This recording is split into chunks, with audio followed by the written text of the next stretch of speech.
E aí, pessoal, tudo beleza?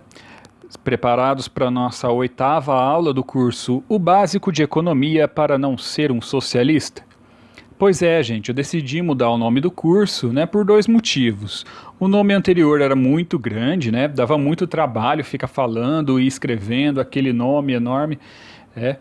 E os títulos dos vídeos no YouTube também, eles têm um limite de caracteres, aí eu tinha que ficar abreviando o assunto da aula para caber no título do vídeo. Aí eu pensei comigo, né, caramba, o assunto da aula é mais importante. Tinha que ficar bem legível no título, então eu pensei em encurtar o nome do curso, então. E em segundo lugar, né, gente, vamos combinar, era aquela referência muito infeliz, né? Uma referência aí a um certo livro de um certo astrólogo aí, né?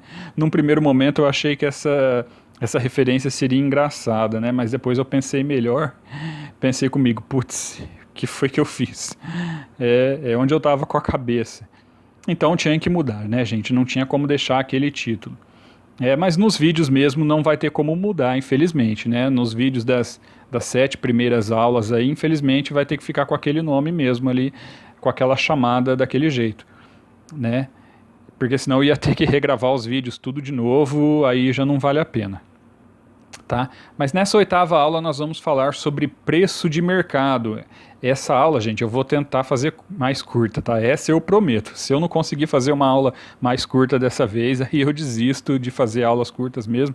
Aí eu chuto o balde e enfim, né? Mas vamos para o que interessa então. E já curte o vídeo agora, tá, gente? Se inscreve no canal, compartilha esse vídeo, manda o link para quem você acha que vai se interessar. Ajuda o canal aí, tá, gente? Isso é muito importante, tá? Para você não é trabalho nenhum, só clicar aí no joinha, tá? E você já ajuda a gente a ter mais visibilidade no YouTube, tá? É só que o que eu peço para vocês ajudarem o canal aí, ok? Mas vamos então para o que interessa. Então, nas últimas aulas, nós vimos a curva de demanda e a curva de oferta. Entendemos porquê, né, em todos os pormenores do porquê elas funcionam dessa forma. Então, nós temos aqui, então, as duas curvas, né? Vamos colocar uma do ladinho da outra aqui, ó.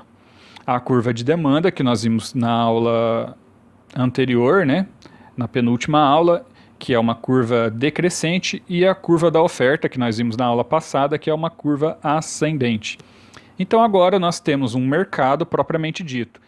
Nós temos a curva de demanda, né? Nós vamos pegar aqui como exemplo o chocolate, tá? Que nós já vínhamos usando como exemplo, né? Nós temos então a curva de demanda de mercado de chocolate, ou seja, é uma curva de mercado, então ela representa a soma de todas as demandas, né, de todos os consumidores de chocolate. Né? Essa interação aqui entre oferta e demanda, que nós vamos ver nessa aula, ela só funciona para curvas de mercado, tá? Não funciona para as curvas individuais e logo vai ficar óbvio por quê. E do outro lado nós temos a curva de oferta de mercado de chocolate, que representa então as predisposições de todos os ofertantes do mercado de chocolate. Tá? Os dois lados, né, consumidores e produtores, vão se encontrar no mercado propriamente dito, no mercado de chocolate, e existe um mercado, né, abstratamente falando, existe um mercado para cada mercadoria que existe no planeta, e esse é o mercado de chocolate. Os vendedores e compradores vão se encontrar e vão negociar, então. E é agora que a mágica acontece. Eu coloquei aqui embaixo, né, ó, a lei de formação que expressa essa curva de demanda desse mercado, que é uma funçãozinha aqui, né, e a função que expressa a curva de oferta desse mercado. Bom, o que acontece então? Eles vão negociar. Né, se fosse possível reunir todos eles, né, todos os compradores e todos os ofertantes, se fosse possível reunir todos eles num lugar só, num mercado, né, no sentido literal do termo, eles iriam iniciar uma negociação parecida como se fosse um leilão, onde os compradores tentariam comprar o mais barato possível e os vendedores tentariam vender o mais caro possível, até que eles chegariam num meio termo, que nós chamamos então de preço de equilíbrio ou preço de mercado. Na prática não tem como, né, todos os compradores e todos os vendedores se reunirem num lugar só. As vendas acontecem em vários lugares, né, de forma descoordenada, mas num processo de tentativa e erro, os consumidores tentando maximizar a sua utilidade e os produtores tentando maximizar o lucro, eles vão dar início a um processo de negociação também indireta que vai conduzir ao preço de equilíbrio. Por quê? Porque se os vendedores tentarem vender a um valor muito caro, muito mais caro do que os compradores querem pagar, os compradores não vão comprar, ou vão comprar muito pouco, e eles vão se ver forçados a abaixar o preço. Da mesma forma também, se os compradores, se eles só aceitarem pagar um preço muito barato, os vendedores também não vão aceitar vender, porque não vai valer a pena, né? Então a compra também não acontece. Então, num processo assim de tentativa e erro, eles vão chegar num preço de equilíbrio, que seja bom para os dois lados. Se a transação acontecer abaixo do preço de mercado, os compradores vão ficar felizes, mas os produtores não vão ficar tristes, né? Vamos imaginar assim. Então, vamos deixar essa parte aqui bem clara. Se a transação acontecer abaixo do preço de mercado, os compradores ficam felizes e os produtores ficam tristes. Se acontecer acima do preço de mercado, os produtores aí ficam felizes, mas os consumidores ficam chateados. Então, a única forma de deixar todo mundo o mais feliz possível, ou seja, maximizar o bem-estar de todos, né, é comprando e vendendo ao preço de mercado, ao preço de equilíbrio. Vocês concordam?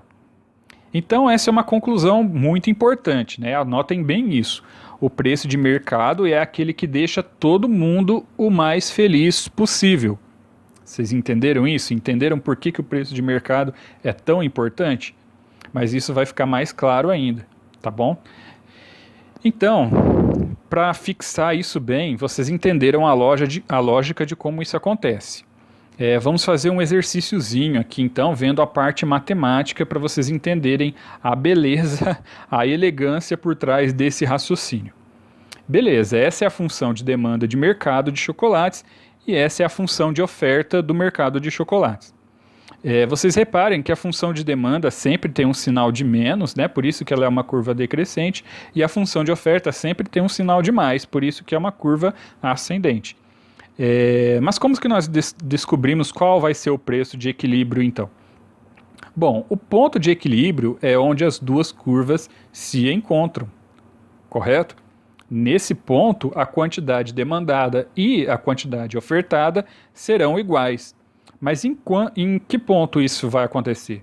É fácil, gente, é só a gente fazer um sisteminha. Matéria do ensino médio também.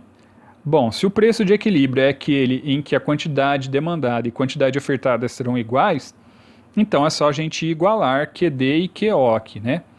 Vai ficar assim, né? 400p mais 200 é igual a 900 menos 300p. Beleza. Temos agora então a equação que eu posso resolver para descobrir o P. Então é só você fazer a continha. Jogamos tudo que é P de um lado só, né? Esse 300p que está negativo passa para lá somando, então fica 400p mais 300p é igual a 900 menos 200. 400p mais 300p dá 700p e 900 menos 200 dá 700. Então, 700p é igual a 700, o p passa então a dividir, né, do outro lado, 700 dividido por 700 dá 1, então p é igual a 1. Beleza, descobrimos o P, que é o preço, né, o preço de equilíbrio, o preço que nós chegamos, então, depois de igualar as quantidades, é de R$1, então. Então, apresento aqui para vocês o preço de mercado, o preço que deixa tanto os ofertantes quanto os demandantes o mais feliz possível. Mas nós não descobrimos a quantidade de equilíbrio ainda, nós descobrimos apenas o preço até agora. E sabemos que nesse preço, a quantidade demandada e a quantidade ofertada, ambos terão o mesmo valor ao preço de equilíbrio. Então nós jogamos o P aqui na funçãozinha, né? Você pode jogar em qualquer uma das duas, tanto faz. Em qualquer uma das duas você vai ter que chegar no mesmo valor, porque as quantidades vão ter que se igualar, né? Porque esse é o preço em que as quantidades vão se igualar. Então vamos começar aqui jogando no QD, né? Quantidade demandada, né? Então é igual a 900 menos 300p, substituo o P por 1, né? Que é o nosso preço de equilíbrio. Então, né? 1 vezes 300 dá 300 mesmo, 900 menos 300 dá 600. Beleza, chegamos na quantidade demandada de equilíbrio, a quantidade ofertada vai ter que ser a mesma.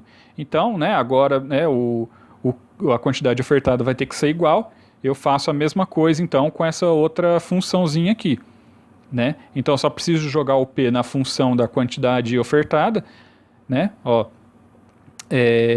então, né, a quantidade ofertada é 400p mais 200, sabemos que o P é 1, então 400 vezes 1 dá 400 mesmo. 400 mais 200 dá 600. Beleza, é isso aí, ó, deu certo, né? As duas quantidades estão igualadas, né? Ao preço P, né? Ao preço de R$1, então a quantidade ofertada e a quantidade demandada serão iguais, no caso, a quantidade vai ser 600, então esse é o preço e a quantidade de equilíbrio é o preço que vai deixar tanto os demandantes quanto os ofertantes tão felizes quanto possível. No gráfico aqui, né, eles vão aparecer, o preço de equilíbrio é 1 e a quantidade de equilíbrio é 600. Por hoje é só, galera. Tenho certeza que você deve estar com algumas dúvidas ainda, né? Acho que você deve estar se perguntando algumas coisas, por exemplo, né? Se a quantidade demandada é uma função do preço somente, né? Então é estranho, né? Porque tem outras variáveis que também podem afetar a quantidade demandada, vocês não concordam, né? Além do preço, pelo menos. Não é verdade? Por exemplo, no caso do chocolate, que a gente está usando de exemplo aqui. Vamos supor que eu descubro que eu tenho diabetes. Eu não posso mais comer chocolate. A minha demanda por chocolate vai mudar, não vai? Então, onde que entram essas outras variáveis, então? Né? Para a quantidade ofertada também é a mesma coisa. Tem outras variáveis que também podem afetar, que não é o preço somente. Vocês não concordam? Mas isso tudo vai ficar mais claro na próxima aula, tá? Então, a próxima aula vai ser muito importante para a gente concluir a compreensão, então, da lei de oferta e demanda, tá bom? E nas próximas aulas também nós vamos explorar todas as consequências disso que nós estamos vendo aqui, né? Disso tudo que nós vimos nas últimas aulas, né? Que foi tudo muito teórico por enquanto. Nas próximas aulas nós vamos explorar quais as consequências disso no mundo real, né? E que conclusões nós podemos tirar disso tudo. Então não percam as próximas aulas, tá? Vejo vocês lá.